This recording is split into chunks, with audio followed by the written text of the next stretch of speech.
ماہ رمضان المبارک جس کی قیمتی بہاریں، جس کی مقدس گھڑیاں عنقریب شروع ہونے والی ہے، اللہ تعالی صحت و عافیت کے ساتھ ہم سب کو ماہ رمضان المبارک نصیب فرمائے اور ماہ رمضان المبارک میں صحیح معنوں میں اپنی عبادت کرنے کی توفیق عطا فرمائے۔ رمضان المبارک کا دن ہو یا اس کی راتیں ہوں، اللہ تعالیٰ کی رحمتیں موسلا دھار بارش کی طرح برستی ہیں، اور جو بندے اور بندیاں رمضان المبارک کی صحیح معنوں میں قدر کر لیتے ہیں، اللہ کی اطاعت کے ساتھ، عبادت کے ساتھ، نمازوں کی پابندی کے ساتھ، قرآن کی تلاوت کے ساتھ اسے گزار لیتے ہیں، تو وہ اللہ تعالیٰ کی ان رحمتوں کے مستحق بن جاتے ہیں۔ ان کی دنیا کامیاب ہو جاتی ہے اور ان کی آخرت کامیاب ہو جاتی ہے۔ حضرت مجدد الفسانی شیخ احمد سرہندی رحمۃ اللہ علیہ نے ایک بڑی اہم بات اپنے مکتوبات میں لکھی ہے۔ حضرت فرماتے ہیں کہ رمضان المبارک کی قدر کر لینے کی برکت سے جو اجر و ثواب ملتا ہے وہ تو اپنی جگہ، اجر و ثواب سے ہٹ کر بھی اگر دیکھیں تو رمضان المبارک کی ایک خاص بات یہ ہے کہ اس مہینے میں انسان جس عمل کو پابندی کے ساتھ کرتا ہے، اللہ تعالیٰ رمضان کے بعد کے 11 مہینوں میں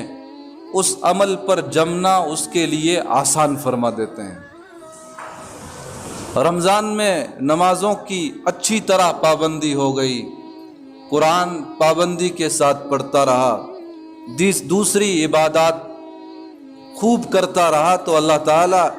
رمضان کی اعمال پر اس استقامت کی برکت سے رمضان کے بعد ان کاموں پر جمنا اس کے لیے آسان فرما دیں گے۔ اور اگر رمضان المبارک کی قدر نہ کی، یوں ہی رمضان المبارک کے قیمتی لمحات کو ضائع کر دیا، تو پھر رمضان کے بعد بھی اعمال کے حوالے سے یہ انسان غفلت کا، سستی کا، لاپرواہی کا شکار بنا رہتا ہے۔ اس لیے اپنے پورے سال کو، بلکہ پوری زندگی کو، اس کے تمام لمحات کو قیمتی بنانے کے لیے، آخرت کی زندگی کو کامیاب بنانے کے لیے ہمیں رمضان المبارک کی خاص طور سے قدر کرنی ہے۔ اللہ تعالی ہمیں اس ماہ رمضان المبارک میں فرض نمازیں، نفل نمازیں، سنتیں، قرآن کی تلاوت، دوسرے اعمال پابندی کے ساتھ کرنے کی توفیق عطا فرمائے۔ تہجد کی نماز جس کا بڑا اونچا مقام ہے، آپ حضرات کو یہ بات معلوم ہوگی کہ تہجد کی نماز اتنی اہم ہے کہ کسی زمانے میں تہجد کی نماز باقاعدہ فرض تھی۔ جیسے 5 نمازیں ہم پڑھتے ہیں اور یہ فرض ہیں، فجر، ظہر، عصر، مغرب، عشاء، ایسے ہی ان 5 نمازوں کے فرض ہونے سے پہلے نماز تہجد امت پر، نبی صلی اللہ علیہ وسلم پر فرض تھی۔ شب معراج میں جب یہ 5 نمازیں فرض ہوئی تو تہجد کی فرضیت کا حکم منسوخ ہو گیا، موقوف ہو گیا، ختم ہو گیا، ورنہ اس سے پہلے یہ نماز بھی فرض تھی۔ اس سے اندازہ لگایا جا سکتا ہے کہ اللہ تعالیٰ کے یہاں تہجد کا کتنا اونچا مقام ہے۔ اللہ کے رسول صلی اللہ علیہ وسلم نماز تہجد پابندی کے ساتھ ادا فرماتے تھے، اپنے اہل خانہ کو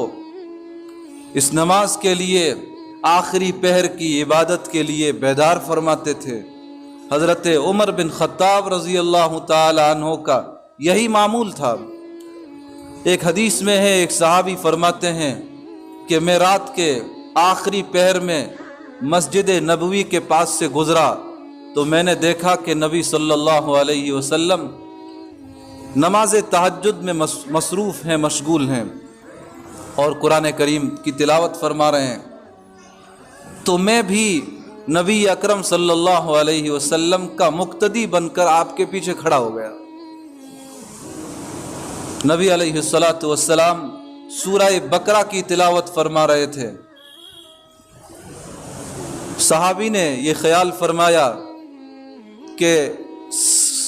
100 آیتوں پر رکوع فرما دیں گے، لیکن 100 آیتوں کے آگے بھی نبی صلی اللہ علیہ وسلم قرآن پڑھتے رہے، تو ان کا خیال ہوا کہ شاید 200 آیتوں پر رکوع فرمائیں گے، لیکن 200 سے آگے بھی جب نبی صلی اللہ علیہ وسلم قرآن پڑھتے رہے تو انہیں یہ خیال گزرا کہ شاید سورہ بقرہ کے ختم پر رکوع فرما دیں گے، لیکن سورہ بقرہ کے بعد اللہ کے نبی صلی اللہ علیہ وسلم نے اس سے آگے کی سورت شروع فرما دی، اور پھر دوسری کے بعد تیسری سورت کی تلاوت شروع فرما دی۔ اس طرح ایک ہی رکعت میں 5 یا 5.25 کا پارے کے قریب نبی صلی اللہ علیہ وسلم نے تلاوت فرمائی، اور پھر طویل رکوع فرمایا، طویل سجدہ فرمایا، اور پھر دوسری رکعت میں جب سورہ مائدہ کی تلاوت شروع فرمائی تو وہ صحابی فرماتے ہیں کہ مجھ سے برداشت نہ ہوا، ہو سکتا ہے دن بھر کے تھکے ہوئے ہوں گے، تو پھر وہ مجبور ہو کر سلام پھیر کر وہاں سے رخصت ہو گئے۔ تو اللہ کے نبی صلی اللہ علیہ وسلم کی یہ شان تھی کہ راتوں میں گھنٹوں نمازوں میں قرآن کی تلاوت فرماتے تھے، اور اتنا لمبا قیام فرماتے تھے کہ پاؤں مبارک پر ورم آ جاتا تھا، اور اتنا کچھ کرنے کے باوجود اللہ تعالیٰ کے حضور دعا کے لیے جب ہاتھ اٹھاتے تھے تو یہ فرماتے تھے کہ الہ العالمین آپ کی عبادت کا حق ہم سے ادا نہ ہو سکا۔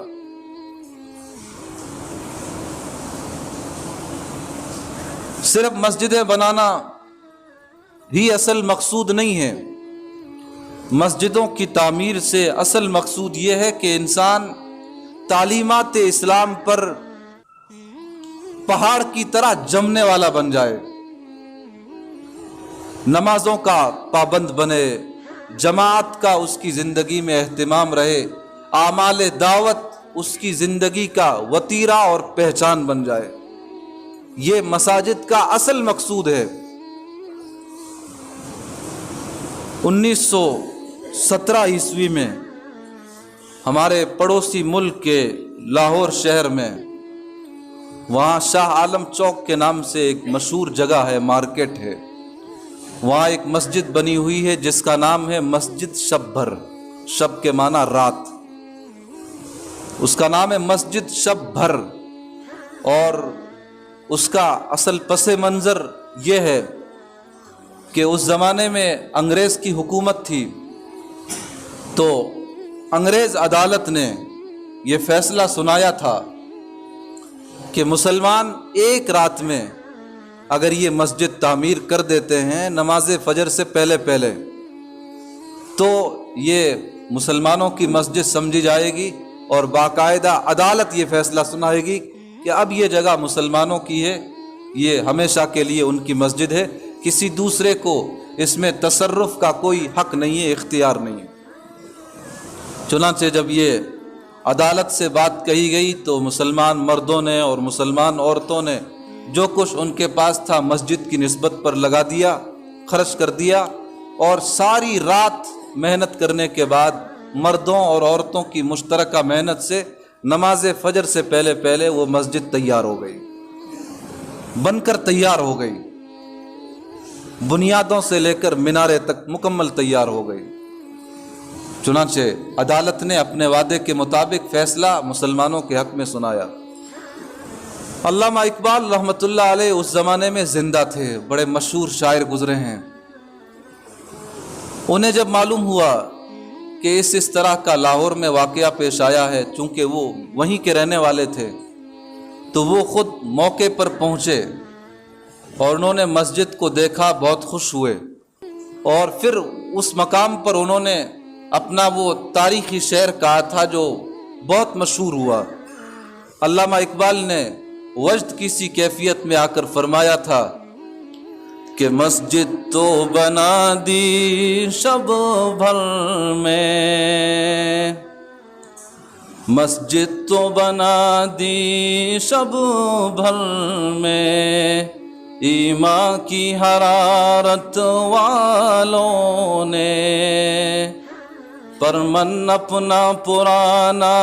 پاپی تھا، برسوں میں نمازی بن نہ سکا۔ علامہ اقبال فرماتے ہیں کہ ایمانی جوش رکھنے والوں نے، ایمان کی حرارت اور گرمی رکھنے والوں نے ایک رات میں مسجد تو تعمیر کر دی، لیکن جو اپنا من برسوں کا پرانا پاپی تھا وہ نماز پر پھر بھی نہ لا سکا۔ اس شعر میں دراصل قرآن کریم کی اس آیت کی طرف اشارہ ہے۔ اللہ فرماتے ہیں انما یعمر مساجد اللہ من آمن باللہ والیوم الآخر واقام الصلاة وآت الزکاة ولم یخش الا اللہ، کہ مساجد تعمیر کرنے والے، مساجد میں آمد و رفت رکھنے والے،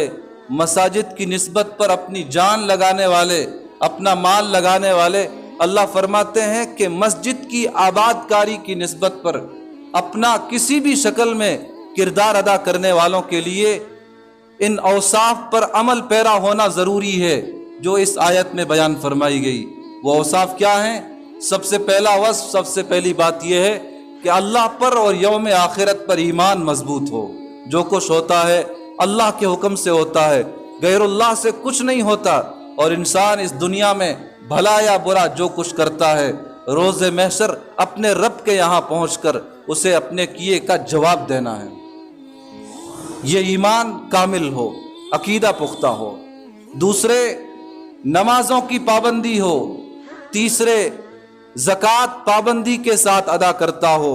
اور سوائے اللہ کے کسی سے نہ ڈرتا ہو، ہر کام صرف اللہ کی رضا کے لیے کرتا ہو، ریاکاری، نام و نمود سے اس کی زندگی، اس کے اعمال کوسوں دور ہوں۔ یہ چیزیں جب ایک مومن کی زندگی میں ہوتی ہے، جبھی وہ صحیح معنوں میں رمضان کو وصول کرتا ہے، اس کی بہاروں کو وصول کرتا ہے۔ اور اگر وہی غفلت جو سال کے عام مہینوں میں طاری رہتی ہے، اسی غفلت کا مظاہرہ اگر اس مہینے میں بھی ہو تو پھر جو برکتیں حاصل ہونی چاہیے وہ برکتیں حاصل نہیں ہو پاتی۔ نماز تہجد کا مقام چونکہ بہت اونچا ہے، اللہ کے نبی نے اور نبی کے صحابہ نے اور بعد کے زمانوں میں اللہ کے نیک بندوں نے فرض نمازوں کی طرح نماز تہجد کو پڑھا ہے، یعنی فرضیت اگرچہ منسوخ ہو گئی تھی، اس کے باوجود بھی اللہ کے نیک بندوں نے فرض نمازوں کی طرح نماز تہجد کو پابندی کے ساتھ پڑھا ہے۔ دہلی میں قطب مینار کے قریب خواجہ قطب الدین بختیار کاکی رحمت اللہ علیہ دفن ہیں۔ اس زمانے میں جب حضرت کا انتقال ہوا ہے، شمس الدین التمش ہمارے ملک کے بادشاہ تھے، فرمانروا تھے۔ قطب الدین بختیار کاکی رحمت اللہ علیہ نے اپنے انتقال سے پہلے اپنی زندگی میں ایک وصیت نامہ تحریر فرمایا تھا کہ میری نماز جنازہ وہ پڑھائے جس میں وہ ساری شرطیں پائی جائیں جو وصیت نامے میں لکھی ہوئی ہیں۔ وہ وصیت نامہ بند تھا، جب ان کا انتقال ہوا تو وہ وصیت نامہ کھولا گیا، لاکھوں کا مجمع تھا۔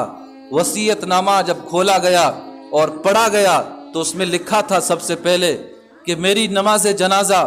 وہ آدمی پڑھائے جس نے پوری زندگی نماز تہجد نہ چھوڑی ہو۔ دوسری شرط اس میں یہ لکھی تھی کہ اس نے ساری زندگی پنجگانہ نمازیں باجماعت ادا کی ہوں۔ تیسری چیز اس میں لکھی تھی کہ محارم کے علاوہ، محرم عورتوں کے علاوہ غیر محرم عورتوں پر پوری زندگی میں اس کی کبھی نظر نہ پڑی ہو۔ اور ایک چیز اس میں یہ بھی لکھی تھی کہ پوری زندگی میں عصر کی سنتیں کبھی نہ چھوٹی ہوں۔ لاکھوں کا مجمع تھا، جب یہ وصیت نامہ پڑھ کر سنایا گیا تو پاؤں کے نیچے سے بڑے بڑوں کی زمین سرک گئی۔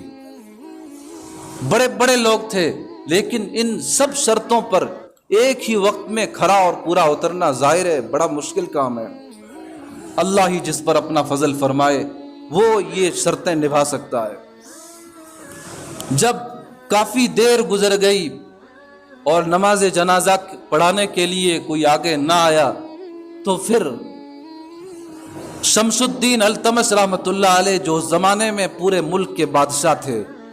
وہ آگے بڑھے اور انہوں نے نماز جنازہ پڑھائی اور انہوں نے کہا کہ یہ میری زندگی کا راز تھا، میں چاہتا تھا کہ یہ راز رہے، لیکن اللہ تعالیٰ کو کچھ اور منظور تھا. ہمارے قطب وقت قطب الدین بختیار کاکی ایک ایسی شرطیں وصیت نامے میں درج کر کے چلے گئے کہ مجھے اپنا وہ راز خود فاش کرنا پڑا، اور پھر کہنے لگے کہ اللہ تعالیٰ کا شکر ہے، اس کا کرم ہے کہ میں ان سب چیزوں پر اپنی زندگی میں اب تک عمل کرتے ہوئے آیا ہوں. تو نماز تہجد تو ہماری زندگی میں ہونی چاہیے. سال کے عام مہینوں میں سستی ہو جاتی ہے، لیکن رمضان المبارک کا مہینہ، اس میں بھی اگر نماز تہجد کا اہتمام نہ ہو تو یہ تو بڑی محرومی کی بات ہے. یہاں تو کوئی عذر بھی نہیں ہے. آدمی جب سحری کر رہا ہوتا ہے، فارغ ہو رہا ہوتا ہے سحری سے، وہی تو نماز تہجد کا وقت ہے. اس وقت میں اٹھنے کے باوجود اگر کوئی آدمی وضو کر کے نماز تہجد نہیں پڑھتا ہے تو اس کے پاس کوئی عذر نہیں ہے نماز ادا نہ کرنے کا. تو اس لیے رمضان کے علاوہ تو لاکھ عذر صحیح، لیکن رمضان میں تو کوئی عذر نہیں ہے. اس وقت تو ہر بالغ مرد، ہر بالغ عورت اٹھتی ہے سحری کے لیے، تو اس وقت ہر مرد کو، ہر عورت کو وضو کرنا چاہیے، نماز تہجد پڑھنی چاہیے، اور اس وقت اپنے رب سے دعائیں مانگنی چاہیے. اس وقت کی دعائیں تو سال کے عام مہینوں میں بھی رد نہیں ہوتی، تو پھر رمضان میں کہاں سے رد ہو جائیں گی کہ وہ تو ہے ہی دعاؤں کی قبولیت کا زمانہ. اللہ تعالی ہمیں ماہ رمضان المبارک میں نوافل کے ساتھ، فرائض کے ساتھ، تلاوت قرآن کے ساتھ ساتھ خاص طور سے نماز تہجد پر استقامت کے ساتھ عمل پیرا رہنے کی توفیق عطا فرمائے. وآخر دعوانا ان الحمد للہ رب العالمین.